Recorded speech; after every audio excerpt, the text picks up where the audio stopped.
দেখুন বন্ধুরা, এখানে আমি বেশ কিছু ঢ্যাঁড়স নিয়ে নিয়েছি। আর ঢ্যাঁড়সগুলো দেখুন বেশ ছোট ছোট, এগুলো কিন্তু বেশ ছোট ছোট ঢ্যাঁড়স। তো এই ঢ্যাঁড়সগুলো আমি একটু কেটে নেব। এই যে এখানে কিছু ঢ্যাঁড়স তুলে নিলাম। আর এই ঢ্যাঁড়সগুলো আমি শুধু এই যে এই ডগাটা আর আগাটা কেটে দেবো, তাহলেই হবে। আমি আর পিস করব না, কারণ এগুলো তো ছোট ছোট ঢ্যাঁড়স, এগুলো আর পিস করলে কিছুই থাকবে না, একদমই ছোট হয়ে যাবে। সেই জন্য আমি আর এগুলো কাটবো না। যদি বড় ঢ্যাঁড়স নেন তাহলে পরে অবশ্যই কিন্তু দুভাগ করে দেবেন, আর 2 ভাগ কিংবা 3 ভাগ। কিন্তু ছোট হলে, এরকম ছোট হলে ভাগ করার আর দরকার পড়বে না, এইগুলোই কেটে নিলেই হয়ে যাবে। আজকে আমি আপনাদেরকে নিরামিষ একটা ঢ্যাঁড়সের খুব সুস্বাদু একটা গরমে বেশ হালকা ধরনের একটা রান্না করে দেখাবো আপনাদের বন্ধুরা। এই ঢ্যাঁড়স দিয়ে কিন্তু মানে সবাই চেটে পুটে ভাত খেয়ে নেবে, এতটাই মানে ভালো লাগে খেতে। তো সেই জন্য আমি এইখানে এই ঢ্যাঁড়সগুলো আমি নিয়ে নিয়েছি, আর ঢ্যাঁড়সগুলো আমি কেটে নিচ্ছি। তো আমি সুমনা চলে এসেছি আমার রেসিপি ঝুলি থেকে একটা রেসিপি নিয়ে। আশা করি আপনারা সকলে ভালো আছেন, সুস্থ আছেন। আমার পরিবারে আমার সকল বন্ধুদেরকে স্বাগত জানিয়ে আমি আমার আজকে রেসিপি শুরু করছি। তাহলে চলুন আমি আগে এই ঢ্যাঁড়সগুলো কেটে নিই। দেখুন এই কটা কাটা হয়েছে, এগুলো সরিয়ে দিই আর বাকিগুলো সব কেটে নেব। এই দেখুন বন্ধুরা, আমি ঢ্যাঁড়সগুলোকে কেটে নিয়েছি এইভাবে। সমস্ত ঢ্যাঁড়স আমার কাটা হয়ে গেছে। তো এবার আমি চলে যাব সরাসরি রান্না। গ্যাসের চুলায় একটা কড়া বসিয়ে দিয়েছি, তেল দিয়ে দিয়েছি, তেলটা গরম হয়ে গেছে। আমি এই ঢ্যাঁড়সগুলোকে এর মধ্যে ভেজে নেব। প্রথমে কিন্তু আমি ঢ্যাঁড়সগুলোকে সব ভেজে নেব।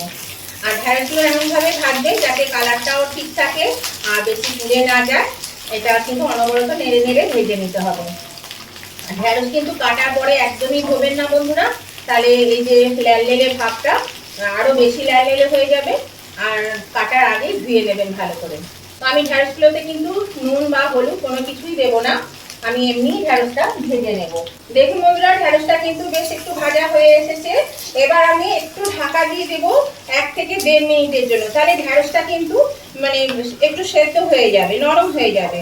সেই জন্য 1-1.5 মিনিটের মতো একটু ঢাকা দিয়ে দিচ্ছি। আঁচটা কিন্তু আমি লো টু মিডিয়ামে দিয়ে দিলাম। 1.5 মিনিট পরে আমি ঢাকাটা খুলে দিলাম বন্ধুরা। দেখুন এবার আমি এটাকে একটু আবার গ্যাসটা বাড়িয়ে দিচ্ছি, বাড়িয়ে একটু ভালো করে নাড়াচাড়া করে নামিয়ে নেব।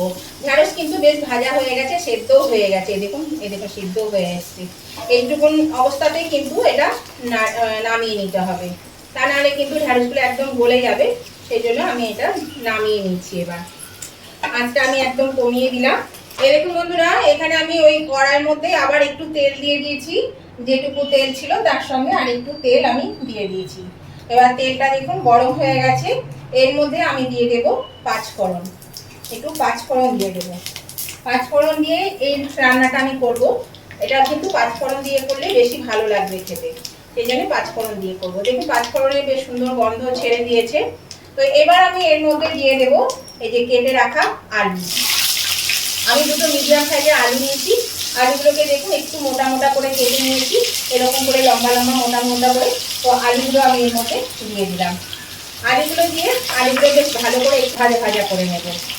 আলুর মধ্যে এবার আমি দিয়ে দিচ্ছি সামান্য পরিমাণে একটু হলুদ, আর দিয়ে দিচ্ছি 1/2 চামচ নুন।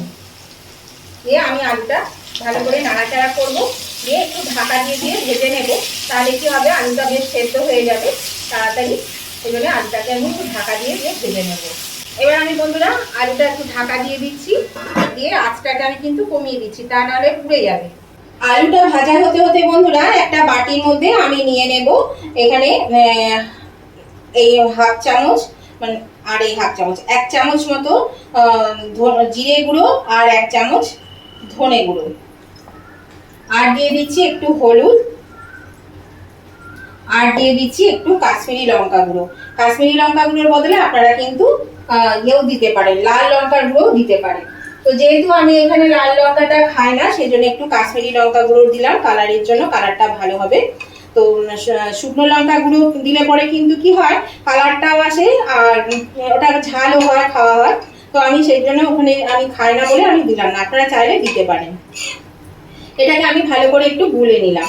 আর এটা গরম জলের মধ্যে গুলে দিলে এই মশলাটা কিন্তু একদমই বাটা মশলার মতন স্বাদ চলে আসবে, যদি এই গুঁড়ো মশলাটা এরকম ভাবে করে নিন।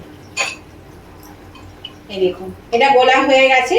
আমি ঢাকাটা খুলে দিলাম বন্ধুরা। দেখুন আলুটা কিন্তু বেশ ভাজা ভাজা হয়ে গেছে, একটা কালার এসে গেছে, সুন্দর কালার এসে গেছে, আর অনেকটাই সেদ্ধ হয়ে এসেছে।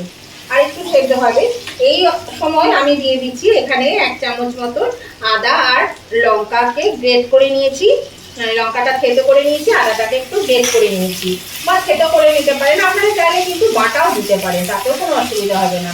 তো আমি একটু এটা গ্রেট করে নিয়েছি আদাটা, আর লঙ্কাটাকে থেতো করে নিয়েছি। এটা দিয়ে আমি একটু ভেজে নেব, সুন্দর করে একটু মশলাটা ভেজে নেব। এটা খেতে কিন্তু বেশ ভালো লাগে বন্ধুরা, অবশ্যই করবেন। গরমের দিনে অল্প মশলায় ভীষণই একটা সুস্বাদু রান্না, এটা দিয়েই ভাত খাওয়া হয়ে যাবে আর সবার খুব পছন্দ হবে দেখবেন খেতে। নতুন বন্ধু যারা আমার চ্যানেলে প্রথম এসেছেন তাদের কাছে আমার অনুরোধ, অবশ্যই আমার চ্যানেলটা সাবস্ক্রাইব করে আমার পাশে থাকবেন যদি এখনো পর্যন্ত সাবস্ক্রাইব না করেছেন। আর পাশে থাকা বেলটা অবশ্যই একটু ক্লিক করে দেবেন, তাহলে কি হবে, আমি যখনই আমার নতুন নতুন ভিডিও আপলোড করব সাথে সাথে নোটিফিকেশন আপনাদের মোবাইলে পৌঁছে যাবে, আর সবার আগে আপনারা আমার ভিডিও দেখতে পাবেন। আর আমার উভয় বন্ধুদের কাছে রিকোয়েস্ট যে ভিডিওটা দেখতে দেখতে যদি এখনো পর্যন্ত লাইক দিতে ভুলে গিয়ে থাকেন বন্ধুরা, প্লিজ একটু লাইক বাটনটা প্রেস করে দেবেন।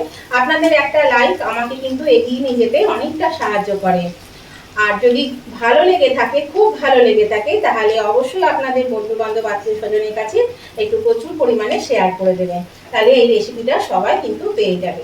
আর কেমন লাগলো আজকের রেসিপিটা সেটা জানাতে কমেন্ট করতে ভুলবেন না, প্লিজ একটু কমেন্ট করে দেবেন। আপনাদের মিষ্টি মিষ্টি কমেন্টগুলো পড়তেও ভালো লাগে, আর আপনাদের একটা কমেন্ট আমাকে পরবর্তী রেসিপি বানাতে অনেকটাই উৎসাহিত করে। তাহলে উভয় বন্ধুরা কিন্তু লাইক শেয়ার কমেন্ট করতে একদম ভুলবেন না। দেখুন কথা বলতে বলতে কিন্তু আমার আলুটা ভাজা হয়ে গেল, আর আলুটা কিন্তু অনেকটা দেখুন সেদ্ধ হয়ে গেছে, কেটে গেছে, দেখলেন তো কেটে গেছে। এবার আমি যে মশলাটা গুলে রাখলাম বন্ধুরা, এই মশলাটা আমি এর মধ্যে দিয়ে দেব। এই মশলাটা দিয়ে আমি এবার এটা একটু ভালো করে কষিয়ে নেব। এই দেখুন বন্ধুরা, আমি মিনিট 2-এর জন্য একটু ঢাকা দিয়েছিলাম, আলুটা যাতে আর একটু সেদ্ধ হয়ে যায় সেজন্য একটু ঢাকা দিয়েছিলাম। এবার আমি এর মধ্যে দিয়ে দিচ্ছি বন্ধুরা ঢ্যাঁড়সগুলো। এই যে ভেজে রাখলাম ঢ্যাঁড়স, সেই ঢ্যাঁড়সটা আমি এর মধ্যে দিয়ে দিলাম। ঢ্যাঁড়সটা দিয়ে আমি এর সঙ্গে একটু কষিয়ে নেব। এই দেখুন বন্ধুরা, এটা কষানো হয়ে গেছে। এবার আমি এই যে মশলার বাটিটা ধুয়ে 1 বাটি জল আমি এখানে দিয়ে দিলাম।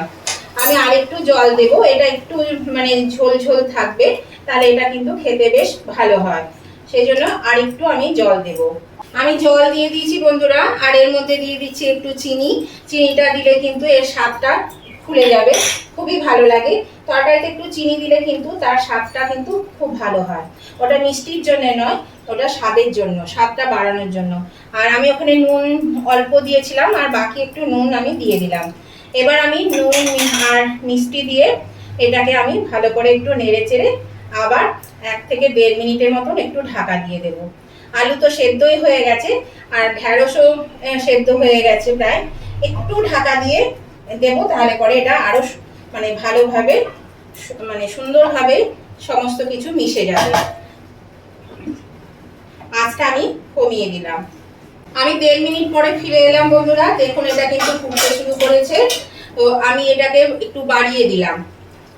আর এটা তো ভাতের সঙ্গে ভালো লাগবেই খেতে, আপনারা চাইলে কিন্তু মানে রুটি পরোটার সঙ্গেও খেতে পারেন, তার সঙ্গেও কিন্তু এটা খাওয়া যায়, বেশ ভালো লাগে। যারা ঢ্যাঁড়স দিয়ে রুটি পরোটা পছন্দ করেন তারা কিন্তু এটা রুটি পরোটার সঙ্গেও খেতে পারবেন। তো দেখুন এটা আমার হয়ে গেছে, এবার আমি কিন্তু এটা নামিয়ে নেব।